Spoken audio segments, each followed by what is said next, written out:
Let me tell you, it is a pleasure and an honor, yes, Chicago, to be with all of you today. And I want to thank President Tatum for her leadership and for that very kind and generous introduction. She is such an inspiration to all of the women who are part of the Spelman family. So let's give her our thanks and round of applause. I also want to acknowledge a few people who are here in the audience. Senator Isaacson, Representative Johnson, and of course, Mayor Reed. Thank you all so much for joining us today. Thank you all for your leadership. And I want to give a special shout out to one of my people, one of my staff members, Miss Kristen Jarvis, a Spelman class of 2003. Look, ladies, you want to know what Spelman does for you? Kristen is my right-hand woman. She travels with me all across the country and around the world. I don't know what I would do without her. She has been with me from the very beginning, looking after my girls, taking care of my mom. So I want to thank Spelman for giving me Kristen.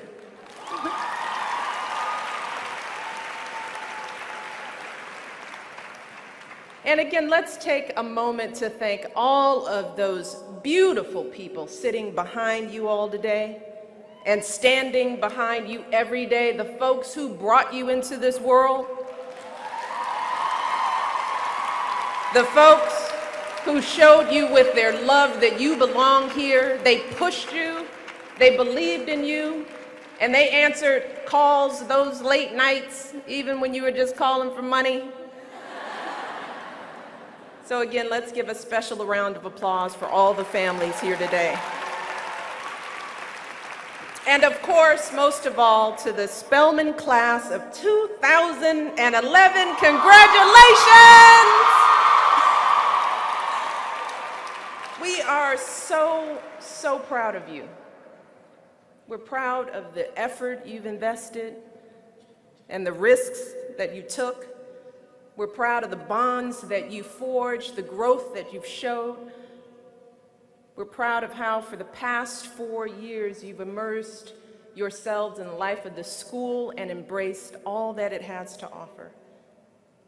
In doing so, you didn't just write a chapter in your own life story, you also became part of the Spelman story, a story that began 130 years ago, about 10 miles down the road from where we are today.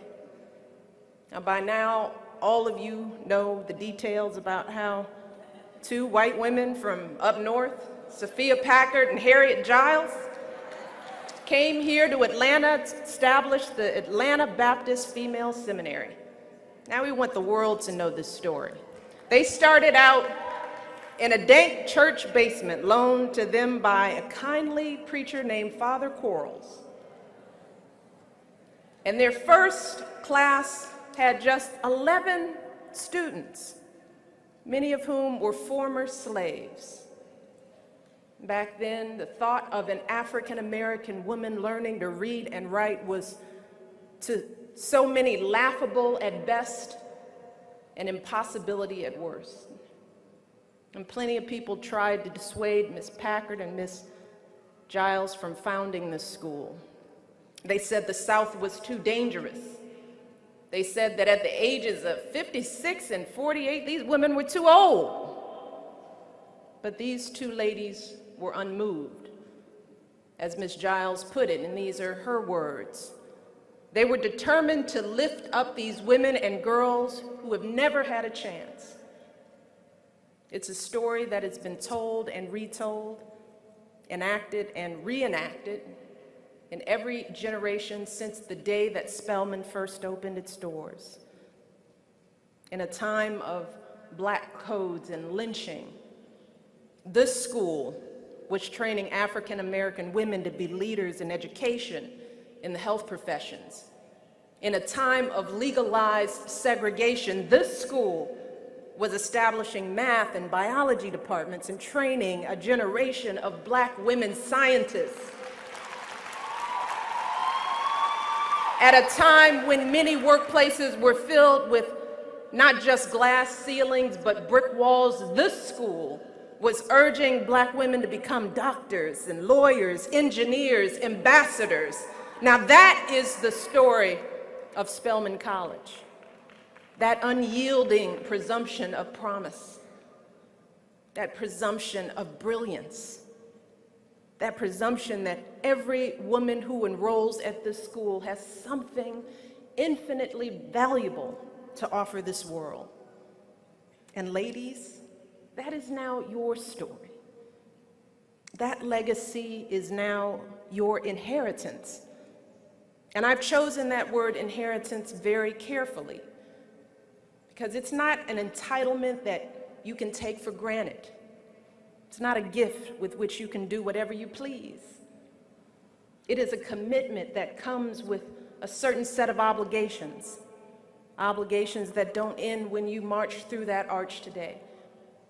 And that's really what I want to talk with you about this afternoon. I want to talk about the obligations that come with a Spelman education and how I believe you all might fulfill those obligations going forward. So let's go back again to those first 11 women in that church basement all those years ago. Their teachers started with nothing but a couple of Bibles, some notebooks, and some pencils. When it rained, it got so damp in that church that grass started growing on the floor. Often the stove was so smoky and the light was so poor that students could barely see their teachers. But still, week after week, more women showed up to enroll. Some walked 8 or 9 miles each way. Many were older, in their 30s, 40s, and 50s. Doesn't sound so old to me. And often, they were ridiculed, but they kept coming. One student, a woman named Marianne Brooks, simply stated, and these are her words, "I spoke of going to school and people laughed at me and said, 'You go to school? You're too old. You're so old you'll die there.' But I told them it was just as good a place to die in as I ever wanted. And I knew Miss Packard and Miss Giles would bury me, so I just came right along."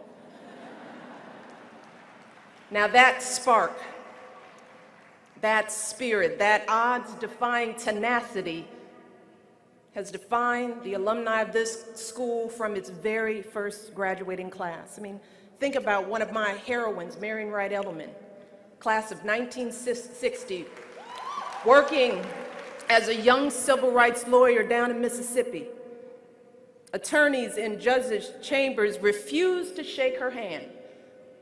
The sheriff locked the doors against her when she came to visit her clients in jail.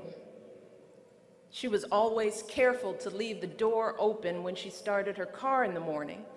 That way, if somebody had planted a car bomb, she'd had a chance of being injured rather than killed. But through it all, she continued to represent her clients. She continued to resist unjust laws with every fiber of her being. And then there's Janet Bragg, class of 1925, who was determined to be a pilot. When she was barred from flying out of segregated airports, she worked with her flying school classmates and instructors to build their own airfield. When she was rejected from the Women Air Force Service pilots because of her race, she enrolled in a civilian training program instead. And when she completed her training, but an instructor unfairly prevented her from receiving her license, she picked up and moved to Chicago, passed the exam, and became the first African-American woman to earn a commercial pilot's license. Of her experiences, she said, "There were so many things they said women couldn't do and blacks couldn't do. Every defeat to me was a challenge." For 6 generations, that is what Spelman women have done. They have seen every defeat as a challenge. Now, did they have moments of doubt, anxiety, and fear? Did they have moments of despair when they thought about giving up or giving in? Well, of course they did. We all do, and I am no exception. I mean, some of you may have grown up like me in neighborhoods where few had the chance to go to college, where being teased for doing well in school was a fact of life, where well-meaning but misguided folks questioned whether a girl with my background could get into a school like Princeton. Sometimes I'd save them the trouble and raise the questions myself in my own head, lying awake at night, doubting whether I had what it took to succeed. And the truth is that there will always be folks out there who make assumptions about others. There will always be folks who try to raise themselves up by cutting other people down. That happens to everyone, including me, throughout their lives. But when that happens to you all, here's what I want you to do. I want you to just stop a minute, take a deep breath, because it's going to need to be deep. And I want you to think about all those women who came before you. Women like those first 11 students. Think about how they didn't sit around bemoaning their lack of resources and opportunities and affirmation. I want you to think about women like Marian Wright Edelman and Janet Bragg. They didn't go around pointing fingers and making excuses for why they couldn't win a case or soar above the horizon. They were Spelman women with the privilege of a Spelman education. And instead of focusing on what they didn't have, they focused on what they did have: their intellect, their courage, their determination, their passion. And with few advantages and long odds, with doors closed to them and loss stacked against them, still they achieved. Still they triumphed. Still they carved a glorious path for themselves in this world. And graduates, every single one of you has an obligation to do the same.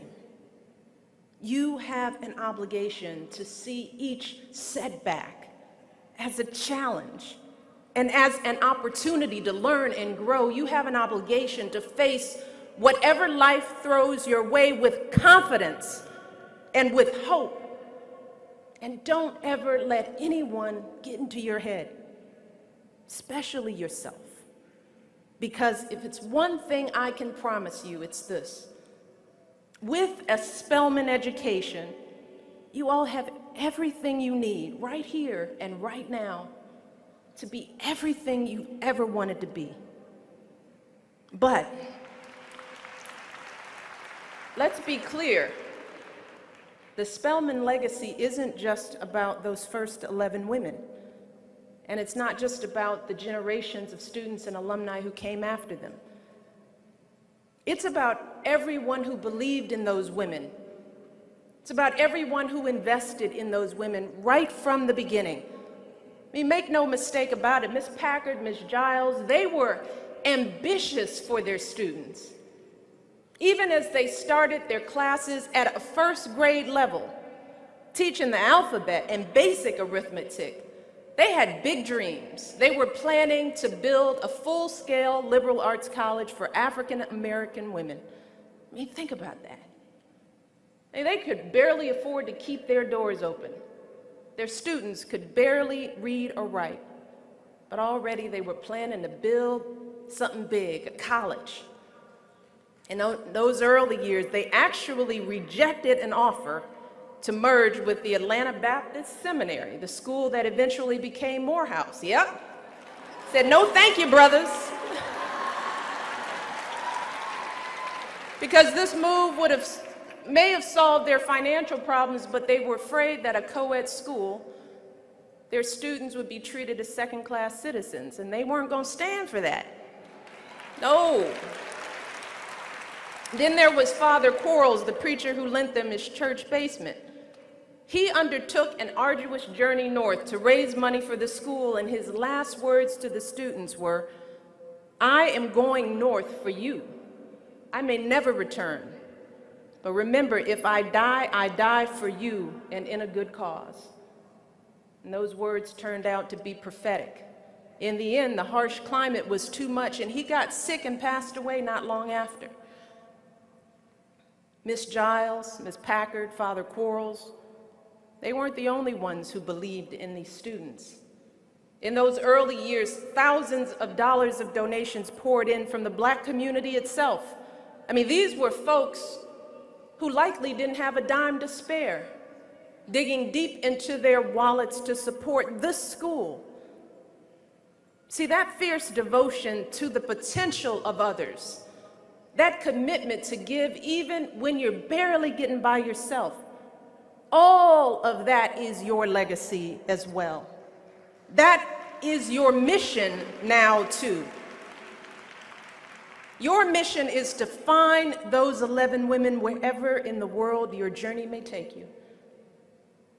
Find those folks who have so much potential, but so little opportunity, and do for them what Spelman has done for you.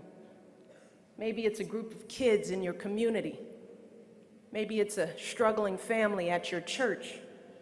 And I'm not just talking about here at home. Maybe it's folks in a village or an inner city halfway around the world.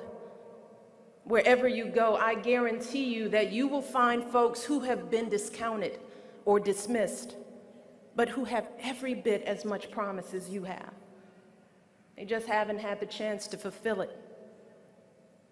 It is your obligation to bring Spelman to those folks, to bring that same presumption of value and worth, to make that same kind of sacrifice, to be as ambitious for them as Spelman has been for you. And in so doing, I can promise you that you won't just enrich their lives, you'll immeasurably enrich your own lives as well. All of you already know this from your own experiences here at Spelman. Over the past 4 years, you all have been serving your community in every way possible, tutoring kids, bringing meals to seniors, building homes, and so much more. And I can tell you from my own experience just how rewarding it can be to make this kind of work the work of your careers. Back when I was sitting right where you are, I was certain that I wanted to be a lawyer. I knew it. So I did everything I was supposed to do. I got my law degree, got a prestigious job at a fancy law firm, had a nice big old paycheck, and was finally making a dent in my student loans. My friends were impressed, my family proud and relieved. By all appearances, I was living the dream, but all the while I knew something was missing. Because the truth is, I didn't want to be up in that tall building, alone in an office writing memos. I wanted to be on the ground, working with the folks I grew up with. I wanted to be mentoring young people. I wanted to be helping families put food on the table and a roof over their heads. I wanted to be out there giving folks the same kind of chances that I'd had. So much to the surprise of my family and friends, I left that secure, high-paying job and eventually became the executive director of a nonprofit working to help young people get involved in public service. I was making a lot less money, a lot, and my office was a lot smaller. But I woke up every morning with a sense of purpose and possibility. I went to work every day feeling excited. Because with every young person I inspired, I felt myself becoming inspired. With every community I engaged, I felt more engaged and alive than I'd felt in years. Now, I'm not saying that you have to devote your entire career to public service, though I hope that many of you will. The private sector has all kinds of meaningful, satisfying opportunities, and there is nothing wrong with taking home a nice paycheck. And many of you will need that money to help pay off your student loans and support your families. That I know. And it is vitally important that you all rise to the highest ranks of every industry and of every profession. But As you climb those career ladders, just remember to reach down and pull others up behind you. That's what so many folks have done for you all. And now it is your turn to repay the favor. Now, juggling these obligations to yourself and to others won't be easy. And I know that along with the pride and joy you're feeling today, you may also be feeling some worry and some anxiety. Some of you may be worrying about getting a job or getting into grad school. Others may be wondering what it will be like to move back home with mom and dad again. And let me tell you, there are plenty of moms and dads here who are wondering the same thing. But today and every day going forward, I want you to remember one last legacy that Spelman has left you. It has left you each other. I mean, look at all these beautiful, magnificent women beside you. It is breathtaking. Think of all the connections that you have, all those experiences that you've shared. The first time you set foot on the campus during Spellbound, crying your eyes out together at the parting ceremony, sweating through the night in those unair-conditioned freshman dorms. Sounds pretty rough. Maybe the alumni can help out with that. All those classes, convocations, Christmas concerts, ooh, and the late night conversations about some man. Whew. You all know you were doing that. You all are the keepers of each other's histories. And the bonds that you've formed here will nourish you and sustain you for the rest of your lives. Now that is sisterhood.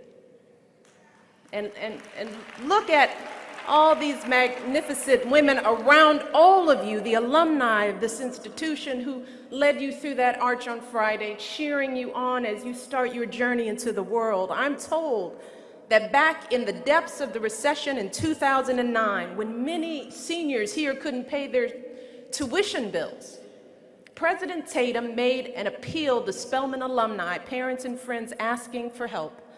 And even though times were tough for everyone, enough gifts poured in to help 100 seniors graduate from Spelman that year. That is sisterhood. And finally, think back over the years to all those who have made this day possible. Miss Giles, Miss Packard, Father Quarles, and so many others. Think about all those anonymous folks who were just barely getting by themselves, but still found a way to support this school. Those folks never had the chance to get an education themselves, never. But they were determined that other young people would, even if it wasn't their daughters, even if it wasn't their granddaughters, because see, what you all have to understand is that hope, that yearning, that wasn't just about themselves and their own families. It was about a vision for us as a people and as a nation where every child can develop every last bit of their God-given potential. Graduates, you are their dream come true. You are the culmination of their sacrifice, of their longing, of their love. You are part of a glorious sisterhood, past, present, and future. You have a diploma that will take you places you've never even dreamed of. And no matter what obstacles you encounter, no matter what hardships you endure, all of you have that for life. No one can ever take that away from you. And today I want to end with some words from Tina McElroy Ansa. Spelman class of 1971. In one of her novels, she wrote simply, "Claim what is yours.